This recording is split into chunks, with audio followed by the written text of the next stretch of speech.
Food is always on my mind. Food is always on my mind. I'm tryna make a move.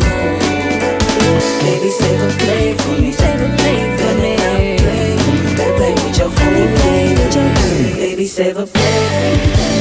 Better not play. Baby, save a plate for me. Food is always on my mind.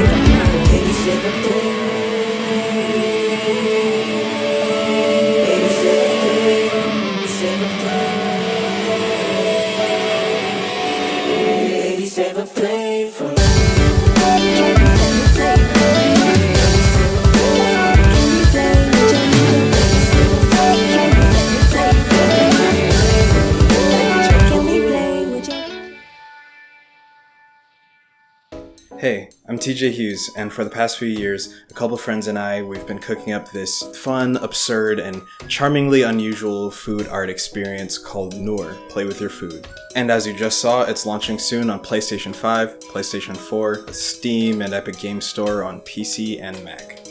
NOUR is a surreal food dream game full of vibrant colors and delectable beats to match your mood.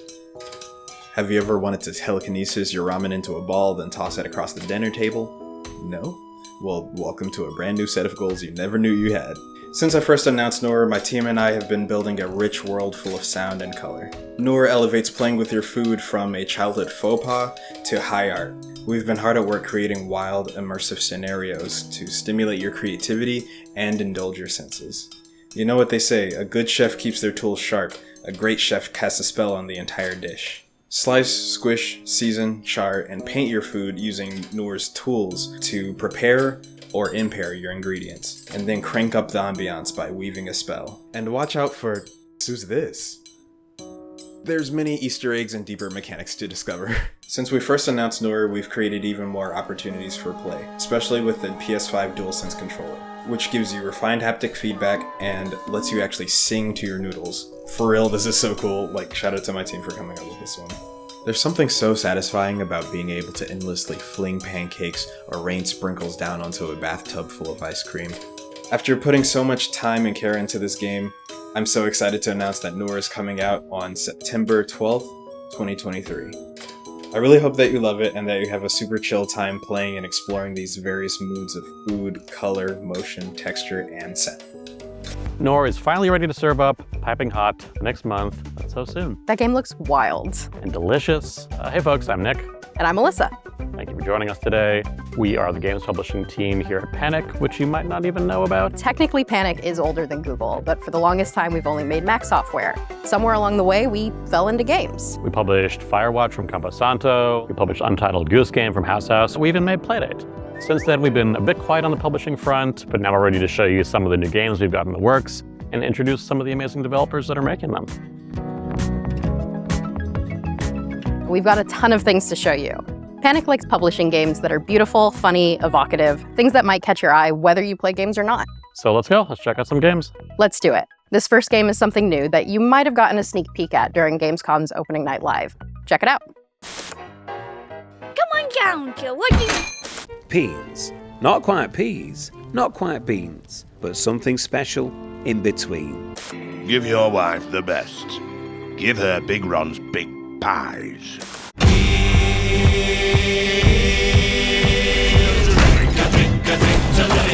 The most important thing at all. The human brain pays, for she invented medicinal compound, most efficacious in every case. Mr. Fleas had sticky out ears, and it made him awful. Gave him medicinal compound, now he's learning how to fly.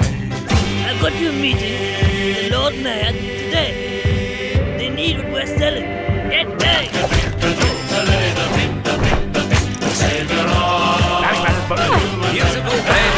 for she invented medicinal compound. Most efficacious in every way.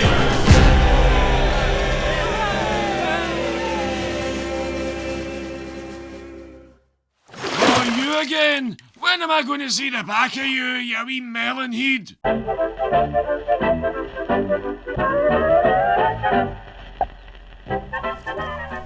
Good morning, gamers. I'm Will. And I'm James.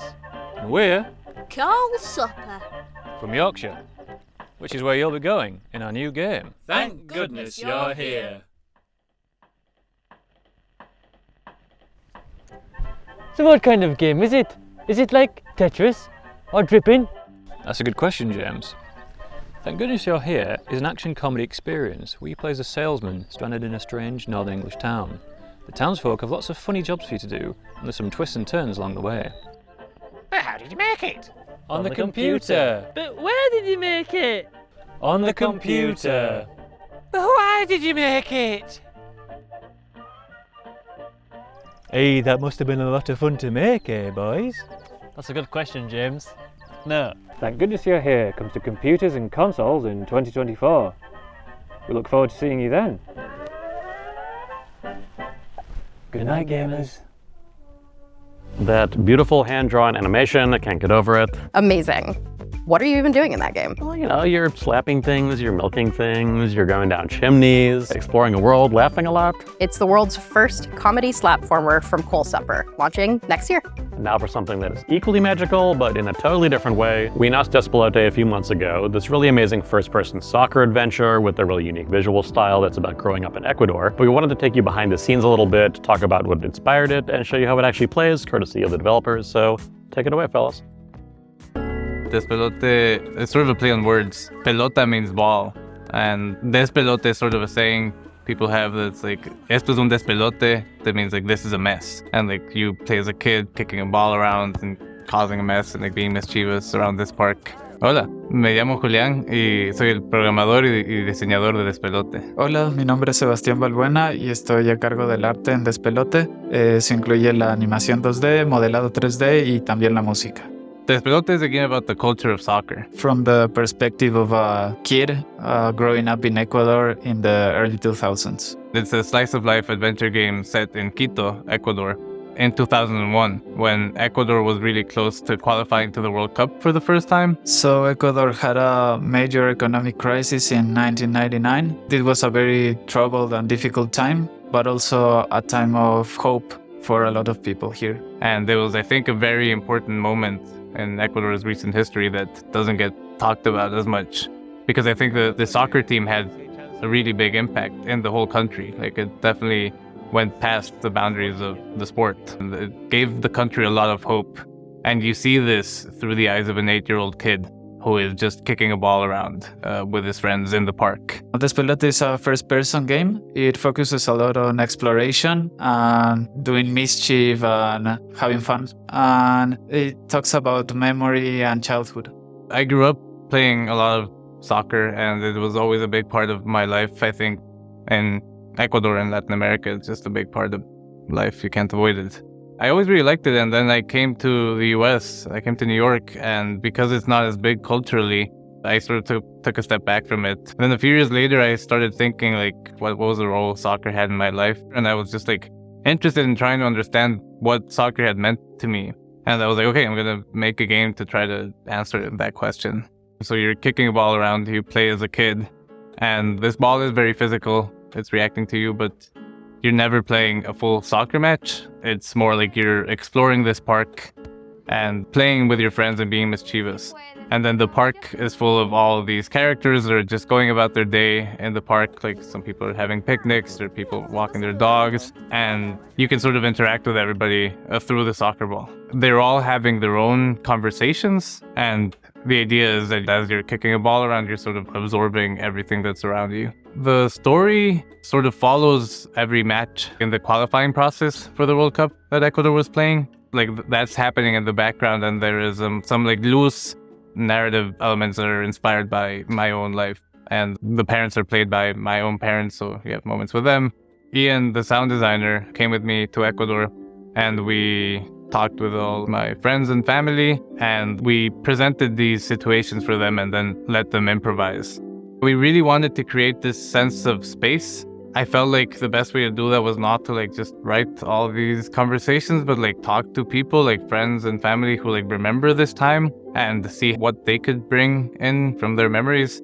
The style of Despelote uses a combination of 2D hand-drawn characters and 3D backgrounds, which are based on real photographs. We used a lot of photo reference from real places here in Quito, and for some specific parts we also used 3D scanning. I think it was very important for us to use real places as the base for everything. So he goes and takes pictures of certain locations and then models them in a very low poly way. It's not a one-to-one recreation of Quito. It's a memory that we're all putting together of this particular time. All the hand-drawn elements are interactable and they call out to you and they stand out. They're in black and white.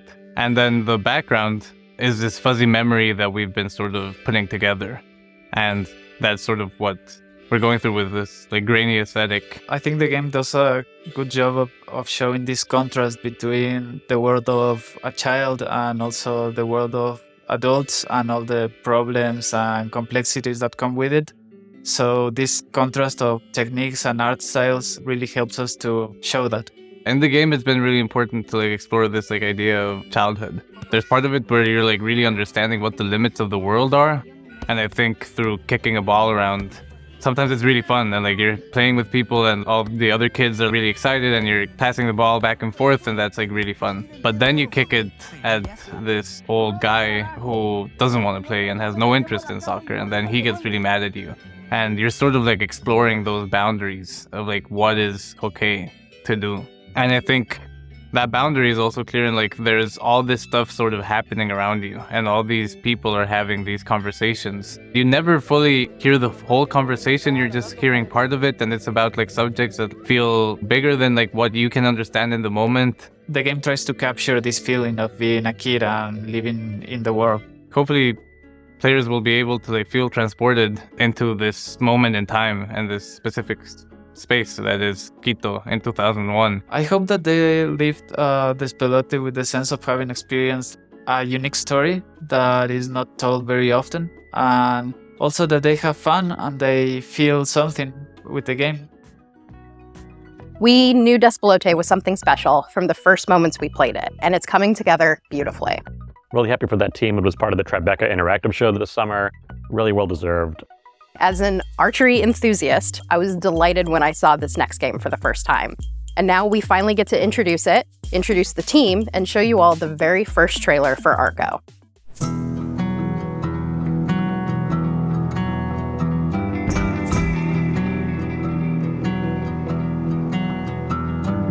Siento su voz en mi guitarra, noto en mis dedos el dolor, escucho a través de la madera gritos de desesperación.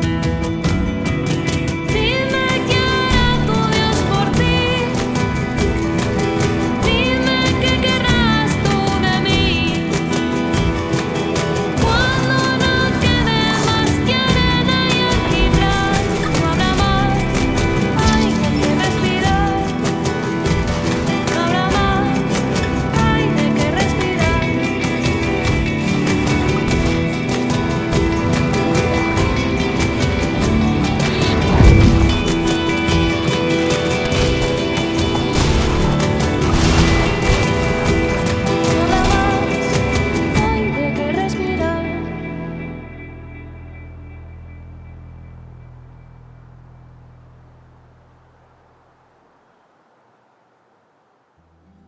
Hi, I'm Frank from Poland. And I'm Max from Australia. Hola, ¿qué tal? Soy Antonio Uribe, también conocido como Fire. Hola, buenas. Soy José Ramón García, también conocido como Viviki. And together, for the last 2 years, we've been making Arco, an adventure game with a new take on a turn-based combat. Y en el proyecto de Arco ayudé como soporte en programación, game design y en escribir también. Y soy el compositor y diseñador sonoro de Arco. The story in Arco follows characters from various tribes that find a common enemy in the Red Company, an organization that's killing the land and its people. Each character has to decide how far they will go to achieve their goal and what can be justified in the name of the greater good, revenge, or glory. I like to think Arco isn't just about each character that you play as, but rather about the world itself. To achieve their goals, characters journey through varied and vast landscapes, learn powerful magic, explore winding dungeons, make deals with demons, and fight deadly battles. Arco blends elements of Western genre with magical realism.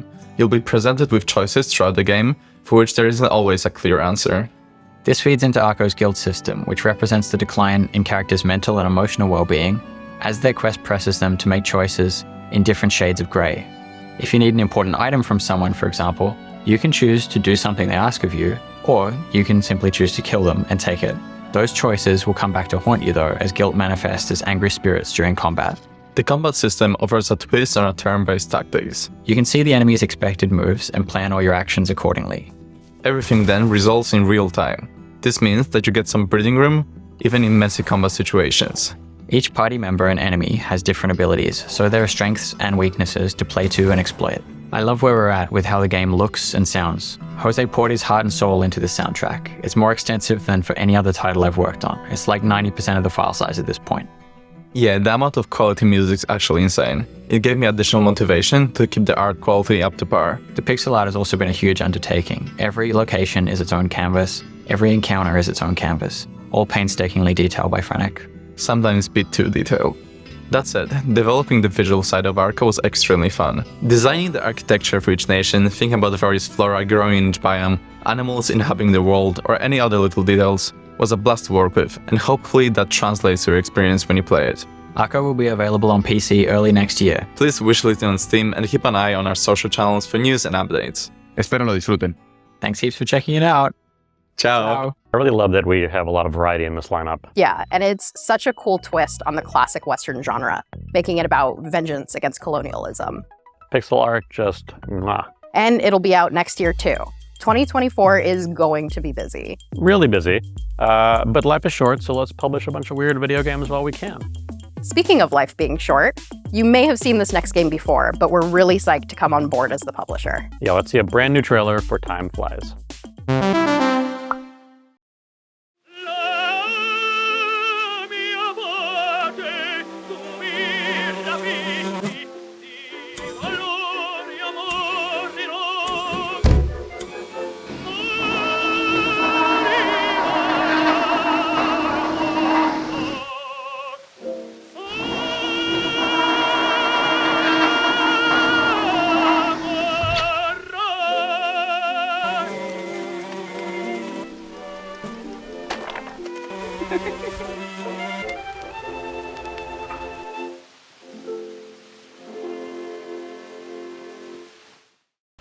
My name is Michael Frey. You might know my work from games such as Kits or Plug and Play. Now I'm working on a new project called Time Flies. It's a collaboration with programmer Rafael Munoz. In Time Flies, you play as a fly. You get a bucket list of things to do before you die. But the list is long and life is short. You can learn an instrument, get rich, read a book, get drunk, or just make someone smile. And if you decide to not pursue your life goals, you just hang, clean your wings, you listen to music, or you watch television. I hope you enjoy. Hey, Cable, I thought you only showed up in Playdate videos. That's true, traditionally. However, I like to talk a lot, so I just kind of barged in here, and I'm wondering if I can be allowed to announce a cool thing. The floor is yours. Yes, that's what I wanted to hear. Okay, so this next thing is not a game yet. It will be eventually. It's just too early to really show. But what I can announce now is a partnership that we are all super excited about. We've teamed up with the developers who made the FAR series of games, Lone Sails and Changing Tides. So good. Those games are stunning and lonely and elegant and thoughtful and have great music. They're masterpieces. If you have not played those games, please do. But that team is now working on something brand new. And yes, we are going to help it exist. Yeah, let's say a quick hello to Okomotive. Hey, we're Don, Isa and Fabio from Okomotive, and we're very happy to be working on a new project together with Panic. This time we're telling a new story outside of the FAR universe. In our largest game to date, we're exploring original gameplay mechanics to let you experience a new fantastic adventure. Here's a little sneak peek into our new game.